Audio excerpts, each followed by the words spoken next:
Olá, vamos para mais uma aula de técnicas radiológicas. O assunto de hoje, nós vamos falar sobre grade antidifusora e raio central. É importante que a gente saiba a questão da dose de exposição. O que eu quero deixar registrado nesse momento é que todos vocês entendam que a dose de radiação ela está diretamente relacionada ao tamanho da estrutura. Então, quanto maior for a estrutura,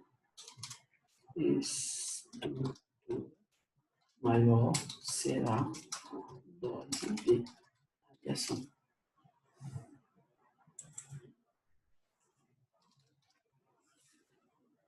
Então, estrutura menor, estrutura maior, dose maior. Isso está diretamente relacionado à questão da grade antidifusora, ok?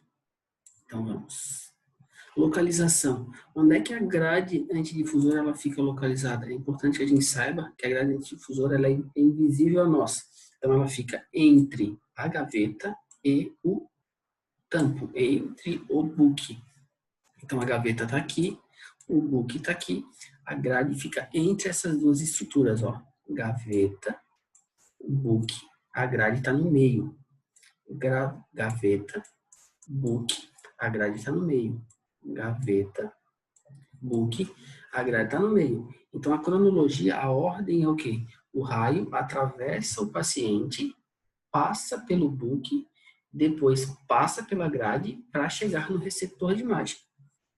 Então, a ordem para fazer o exame é: o raio passa pelo paciente, depois pelo book, depois pela grade, para depois chegar no receptor de imagem, que está dentro da gaveta. Ok? Essa é a localização da grade, ela não é visível. Qual é a função? Por que ela existe? Então, é importante que a gente saiba que toda vez que eu colocar radiação no paciente, quando essa radiação interage com o corpo do paciente, ela fabrica uma segunda radiação. E essa outra radiação fabricada pela interação do raio-x com o paciente, a gente chama de radiação espalhada ou radiação secundária. Não é aquela radiação que é direcionada ao paciente, é a radiação que surge com a interação do raio-x com o paciente. Então, a fonte expositora, o raio sai dali e chega ao paciente. A hora que essa radiação choca-se ao paciente, ela fabrica uma outra radiação. E essa radiação fabricada pela interação do feixe de radiação com o paciente, a gente chama de radiação espalhada e radiação secundária. Radiação espalhada é a mesma coisa que radiação secundária. E observem no nosso gráfico que ela não tem uma trajetória definida. Ela sai para todas as direções, ó. Aqui, sai para cima, sai para os lados, sai para baixo. E qual é o problema da radiação secundária? Ela prejudica a qualidade da imagem radiográfica. Bom, mas eu tenho o objetivo de fazer uma imagem radiográfica, uma imagem para avaliação de diagnóstico. E a minha imagem vai ficar ruim por causa da existência dessa radiação espalhada. É importante, a gente não consegue impedir a existência da radiação espalhada. Não dá para impedir que ela exista. Ela vai sempre existir, porque a hora que o raio bate no paciente, com essa interação, surge a radiação espalhada. E ela é convergente, ela vai para todos os lados. E isso prejudica a qualidade da minha imagem, causa borramento, causa uma perda de nitidez. E é aí que entra a grade antidifusora. A grade antidifusora, ela tem a função de impedir, de não deixar, de proibir, impede que a radiação chegue ao sensor. E diminui o borramento e, consequentemente, melhora a qualidade. Então, a função da radiação da grade antidifusora é filtrar a radiação. Assim, fazendo uma analogia bem grosseira, alguns vão ficar meio chateados comigo, mas é como se fosse uma peneira de radiação. Ela só deixa passar os raios paralelos, os raios que estão todos indo para a mesma direção, os raios divergentes, aqueles raios que vão nos dar uma imagem de ótima qualidade, os raios que saem lá do feixe primário que interage com o paciente.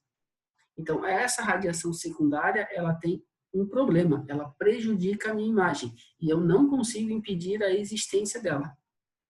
Se eu não consigo impedir a existência, eu tenho que impedir que ela chegue. Que ela chegue aonde? Aonde está a minha imagem. E a minha imagem está onde? Dentro do receptor de imagem. Então, a função da grade, ela filtra, ela impede, ela não deixa que a radiação secundária / radiação espalhada chegue no sensor, chegue no filme. E se ela não chega no filme, a minha imagem vai ficar boa, vai ficar ótima, ok? Essa é a função da grade antidifusora. O que precisa ficar gravado aqui pra gente? Duas coisas importantes. Aonde a grade está? Então, entre o tampo, entre o book e o receptor de imagem, essa é a localização dela e a função dela. Filtrar, impedir, não deixar que a radiação espalhada chegue no filme, fazendo com que a minha imagem seja uma imagem ótima. Como é que chama essa grade? Aí é uma questão só mais de conhecimento. É uma grade do tipo Potter Book, porque ela foi desenvolvida por 2 cientistas. O Gustav Book desenvolveu a grade antidifusora, só que era uma grade estacionária. E o que acontecia? A imagem ficava com as marcas da grade, com as linhas de chumbo que existiam na época. E o Hollis Potter desenvolveu que ela podia ser uma grade que movimentava, não era mais uma grade estacionária. Então, a hora que a gente dispara o raio, ela fica em movimento. E esse movimento não provoca o borramento e faz com que a grade não apareça essas linhas. Então, desde então, juntou-se o nome dos 2 cientistas para formar o nome da grade do tipo Potter Book. Ela tem as linhas, as faixas que impedem a radiação de passar para a imagem, mas, consequentemente, é uma grade que se movimenta durante a exposição, para impedir que ela chegue marcando a radiografia. Ok? Então, localização entre o book e a gaveta e função, filtrar, impedir que a radiação espalhada chegue no sensor e, consequentemente, a gente tenha uma imagem de qualidade. Raio central. Num feixe de radiação, a gente tem muitos raios, por isso que chama até raios X. Mas temos que o raio é perpendicular, é o raio mais reto de todos, é o raio do centro do meu feixe. Entendam essa luz aqui como um feixe de radiação. Em todo local onde tem luz, tem feixe de radiação, mas o do meio, o primeiro, o do centro, é o principal. E a esse principal a gente chama de raio central. Ele funciona como se fosse a nossa mira. É esse ponto que eu vou colocar numa parte anatômica. Então, eu preciso fazer um raio-x do joelho. Então, eu vou direcionar o raio central no ápice da patela. É a parte anatômica. Eu preciso fazer um raio-x desse dedo aqui, ó. Essa região chama interfalangiana proximal. É onde está o raio central. Vai ser sempre o centro da minha imagem radiográfica. Então, quando a gente fala em raio central, é o ponto importante do feixe de radiação. Ele vai estar sempre no centro anatômico de interesse. Ok? Só que ele tem trajetória. Dependendo da necessidade, ele vai tomar uma trajetória. Então, o raio central ele pode sair do aparelho de 3 maneiras. Ele pode ser um raio caudal, que ele tem uma trajetória de superior para inferior, de cima para baixo. Então, toda vez, não importa a parte do corpo que está sendo radiografada. O que importa é a trajetória. Então, se ele está de cima para baixo, ele é caudal. De superior para inferior. A gente diz que o raio ele é perpendicular quando o feixe de radiação forma um ângulo de 90 graus com o receptor de imagem. Seria um raio reto. E, em terceiro lugar, nós temos o raio cefálico. Seria um feixe de radiação com uma trajetória de baixo para cima, de inferior para superior. Então, o raio pode ser caudal, de cima para baixo, superior para inferior. Perpendicular, um raio reto.